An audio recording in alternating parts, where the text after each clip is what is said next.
નમસ્કાર, હું હર્ષ Rathod, Indian news ગુજરાતમાં આપનું સ્વાગત છે। સમાચારની શરૂઆત કરીશું મહત્વની મુખ્યમંત્રી ભૂપેન્દ્ર પટેલની અધ્યક્ષતામાં મંત્રીમંડળની એક બેઠક યોજાશે અને બેઠકમાં વડાપ્રધાન નરેન્દ્ર મોદીના આગામી ગુજરાત પ્રવાસને લઈને બેઠક યોજાવાની છે। કાર્યક્રમોને લઈને રૂપરેખાઓ તૈયાર કરાશે, સાથે ગુજરાત વિધાનસભા ચોમાસુ ક્ષેત્રને લઈને પણ ચર્ચા કરાશે। વિધાનસભાના ચોમાસુ ક્ષેત્રમાં રજૂ થનાર વિધેયક અને સરકાર દ્વારા કરાનારી અન્ય મહત્વની જાહેરાત અંગે પણ ચર્ચા વિચારણા થવાની સંભાવના છે।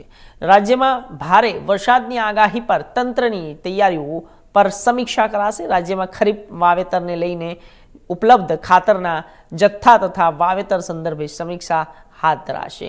રાજ્ય સરકારના આગામી આયોજનો અને નીતિગત વિષયો પર સમીક્ષા પણ કરાશે।